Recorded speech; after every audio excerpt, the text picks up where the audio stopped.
బయట తినే పని లేకుండా ఇంట్లోనే హైజీన్గా పావు బజ్జీని చేసుకుందాం. ముందైతే కుక్కర్లోకి 1 cup potato, 1/2 cup carrot, 1 cup tomato, 1/2 cup beans వేసి సాల్ట్ అండ్ కారం యాడ్ చేసి ముక్క మునిగే వరకు వాటర్ పోసి ఒక 5 విజిల్స్ రానివ్వాలి. ఇప్పుడు స్మాషర్ యూస్ చేసి మనం వెజ్జీస్ని పేస్ట్గా చేసుకొని పక్కన పెట్టుకోవాలి.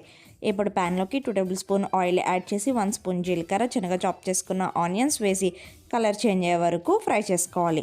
ఇప్పుడు క్యాప్సికమ్ యాడ్ చేసుకుని క్యాప్సికమ్ సాఫ్ట్గా అయ్యే వరకు కుక్ చేసుకోవాలి. ఇప్పుడు 1.5 స్పూన్ అల్లం వెల్లుల్లి పేస్ట్ వేసి పచ్చివాసన పోయే వరకు ఫ్రై చేసుకోవాలి. తగినంత సాల్ట్, 1 స్పూన్ కారం, కొత్తిమీర, కసూరి మేతి వేసి ఒక 2 మినిట్స్ ఫ్రై చేయాలి.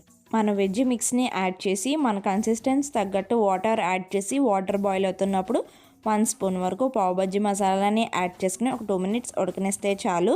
మన మసాలా అన్నది రెడీ. ఫైనల్లీ ప్యాన్లోకి బటర్ వేసి కారం, సాల్ట్, పావు బజ్జీ మసాలా వేసి పావు బజ్జీని కాల్చుకుంటే చాలు. మన పావు బజ్జీ రెసిపీ అన్నది రెడీ.